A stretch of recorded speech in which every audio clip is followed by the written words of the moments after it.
यहाँ पे उपस्थित अनुपस्थित सभी गुरु भाई बहन के चरण कमलों में सादर प्रणाम करती हूँ। मेरा प्रणाम स्वीकार करें।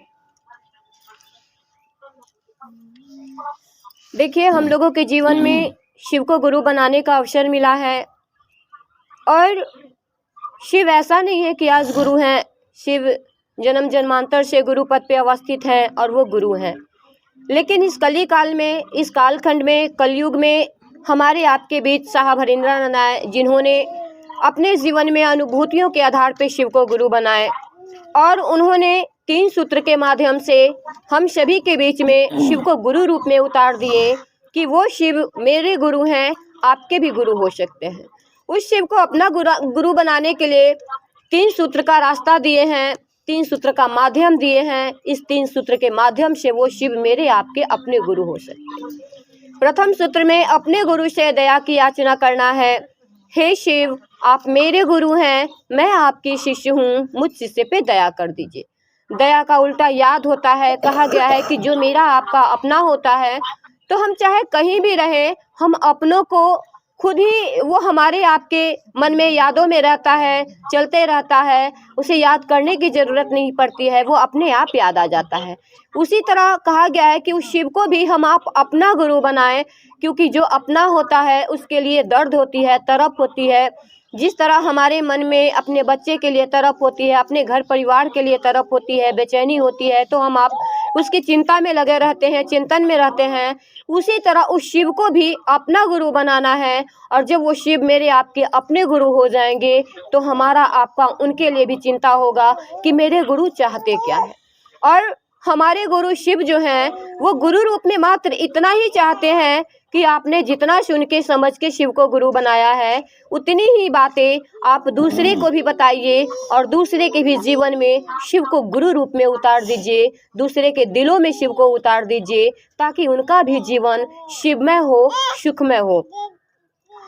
दूसरे सूत्र में है अपने गुरु का गप करना, चर्चा करना। हम चाहे कहीं भी रहें, कहा गया है कि हम लोग गप के मास्टर हैं। सही बात है, कहीं भी रहते हैं तो हमारा आपका मुंह बंद नहीं रहता है, चुप नहीं रहता है, हम लोग इधर उधर की बात करते ही रहते हैं।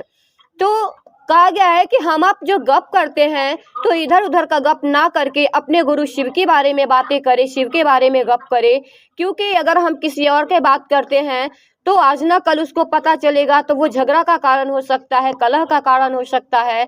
लेकिन अगर हम अपने गुरु शिव की बात करते हैं तो जितनी देर हम उनकी बात करते हैं, एक तो उतना देर हमारा आपका मन महादेव को छोड़ के कहीं और नहीं जाता है और हम जितना ही उनके बारे में गप करते हैं वो हमारे आपके कर्म फल को काटने का काम करता है, तिरोहित करता है।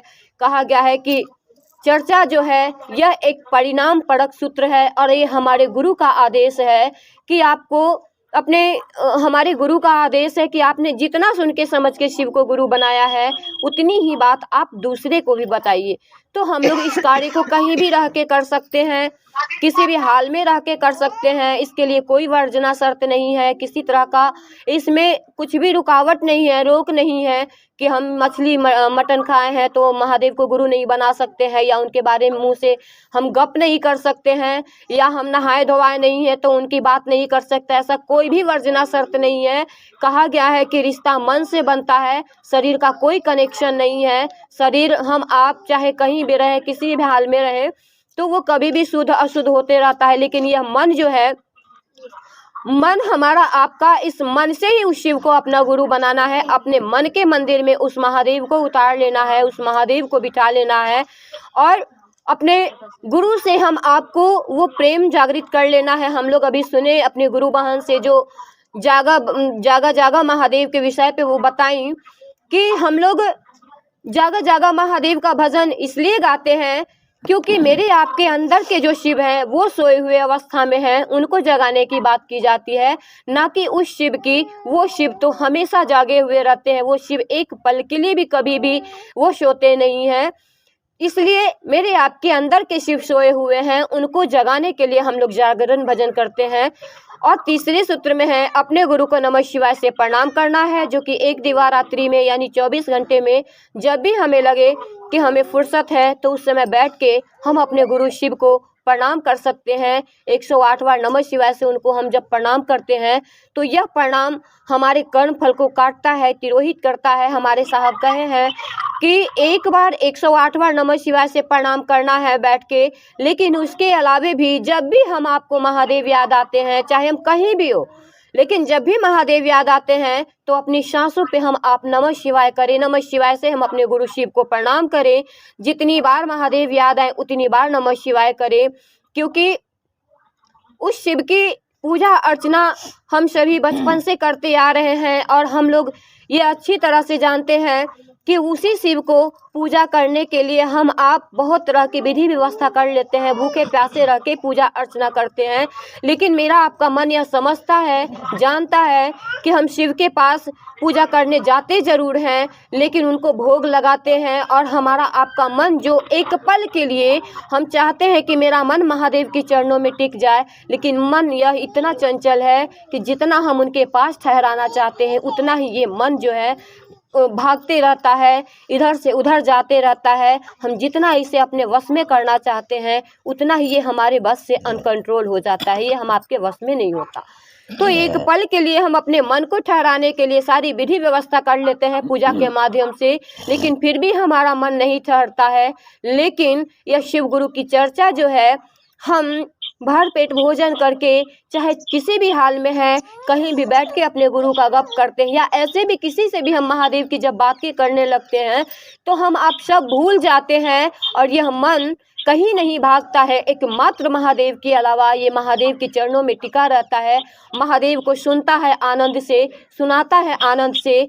तो इसीलिए हमारे साहब कहें कि ये चर्चा जो है, यह हम आप 40 वर्ष की पूजा का परिणाम, 40 साल जो हमने पूजा किया उसका परिणाम जो हमें मिलता है, आज 4 घंटा उनके गुरु स्वरूप की बातें करते हैं, गप करते हैं, तो 40 वर्ष की पूजा का परिणाम 4 घंटा के चर्चा में मिलता है। और अगर हम प्रतिदिन 1 घंटा भी उनके गुरु स्वरूप की बात करते हैं तो 10 साल के पूजा का परिणाम हमें 1 घंटा के चर्चा में मिलेगा। और जैसे ही हम आप शिव को गुरु बनाते हैं, उसी समय से वो गुरु अपने शिष्य की जिम्मेवारी ले लेते हैं, अपने शिष्य के लिए सोचना शुरू कर देते हैं। और हम आप महसूस करते हैं कि हमारे मन के अंदर सिर्फ भाव उठता है कि हे महादेव दया कर दीजिए ना, हे शिव दया कर दीजिए ना, और तुरंत में परिणाम मिलता है और मैं महसूस करता है कि अरे ये तो महादेव की दया है। सचमुच में जिस समय से शिव को गुरु बनाए हैं हम लोग, उसी समय से वो महादेव परिणाम की लड़ियाँ हम लोगों के जीवन में देना शुरू कर देते हैं। इतना दया करते हैं, इतना दया करते हैं कि उनका हम आप कितना भी गुणगान करें, कितना भी हम आप उनके दिए हुए दया के बारे में बताएं तो कम पड़ जाएगा, क्योंकि हर पल एक दया होती है, हर पल हम आपको वो दया का महसूस कराते हैं, अनुभूत कराते हैं। इसलिए हम सभी मिलके उस शिव गुरु को अपने जीवन में अपना गुरु बनाकर शिष्य के रूप में अपने गुरु के आदेश पे खड़े रहने का कार्य करें।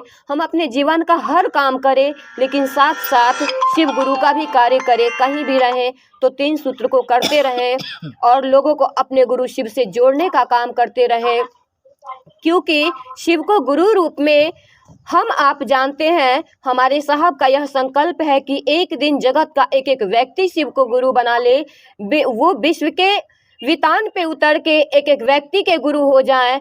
तो हम आप भी अपने जीवन में यह संकल्प ले कि हम भी शिव शिष्य हैं, तो हम आप भी इस कार्य को करें, जितना हमसे हो सके इस कार्य को करने का कोशिश करेंगे, क्योंकि शिष्य वही होता है जो गुरु के आदेश पे चलता है। और हमारे गुरु का मात्र इतना ही आदेश है कि आप चाहे कहीं भी रहें, अपने गुरु के प्रति सजग रहें, अपने गुरु के आदेश पे खड़े रहें। रिश्ता मन से बनाना है। हमारे पास समय अगर बाहर कहीं जाने का नहीं है, लेकिन मेरा आपका मन, हमारे आपके मन के मंदिर में हमने शिव को जो बिठाया है, इसे कोई रोक नहीं सकता। उनको याद करने से मन ही मन उनको याद करते रहें, उनसे बातें करते रहें। साहब हमारे कहे हैं या तो शिव की बात करें या तो शिव से बात करें। तो अगर हम आप शिव की बात किसी और से नहीं कर सकते हैं तो शिव से तो बात कर सकते हैं। इसलिए हम लोग महादेव से भी बात करें। और यही सब वाणी के साथ मैं फिर से यहाँ पे उपस्थित अनुपस्थित सभी गुरु भाई बहन के चरण कमल में सादर प्रणाम करती हूँ। और हम लोग